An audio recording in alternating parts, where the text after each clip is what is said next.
1997 से लेके 2020।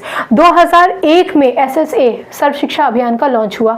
2001 के बाद 8 साइकिल्स यानी कि 8 साल गुजर गए और 8 साल के बाद सर्व शिक्षा अभियान को ही ट्रांजिशन कर दिया गया, यानी कि उसी के स्वरूप को बदल कर अब आ गया हमारे पास RMSA राष्ट्रीय माध्यमिक शिक्षा अभियान।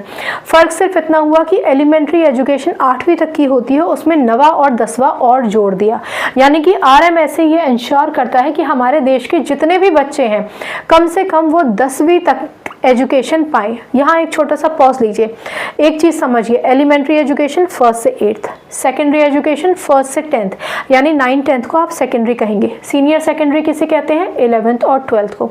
राष्ट्रीय माध्यमिक शिक्षा अभियान किसकी बात करता है, सेकेंडरी एजुकेशन की, यानी सर्व शिक्षा अभियान 8वीं तक का एजुकेशन दे रहा था, इन्होंने उसको 9th 10th के साथ जोड़कर सेकेंडरी एजुकेशन बना दिया।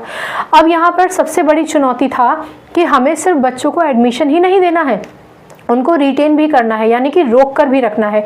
ऐसा नहीं होना चाहिए कि बच्चे ने एडमिशन तो ले लिया और फिर किसी स्थिति परिस्थिति के कारण वो स्कूल ही नहीं पहुंच पा रहा है और उसने अपने आप को एग्ज़ाम ही नहीं दिया, उसने स्कूल से नाम ही कटा दिया या नाम कटवाया ही नहीं, आना बंद कर दिया।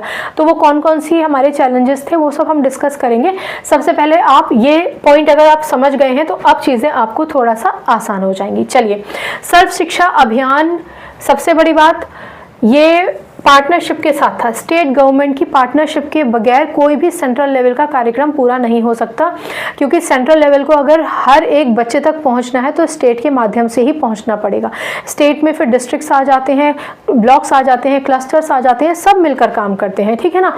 चलिए, अब इनका ऑब्जेक्टिव क्या है, यानी RMSA का मेन ऑब्जेक्टिव क्या है। ऑब्जेक्टिव का मतलब होता है गोल, क्या एम है इनका। इनका एम है यूनिवर्सलाइजेशन ऑफ सेकेंडरी एजुकेशन, ठीक है। यहाँ एक छोटा सा पॉज लीजिए, कनेक्ट करना जरूरी है। SSA कहता था UEE यानी कि यूनिवर्सलाइजेशन ऑफ एलिमेंट्री एजुकेशन।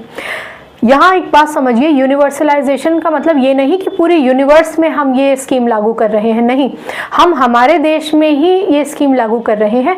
और अगर हम यूनिवर्सलाइजेशन शब्द का इस्तेमाल करते हैं यानी कि अपने देश के सभी बच्चों को हम इंक्लूड कर रहे हैं, तो RMSA का जो थीम है वो यूनिवर्सलाइजेशन ऑफ सेकेंडरी स्कूल है, यानी कि सेकेंडरी स्कूल तक 10वीं तक के सभी बच्चों को शिक्षा प्राप्त होनी ही चाहिए। और इनका क्या उद्देश्य था, स्कीम सीक्स टू एनहेंस, क्या क्या चीज़ें वो अपनी स्कीम के अंडर एनहांस करेगी, इंट्रोड्यूस करेगी, उनको इम्प्रूव करेगी।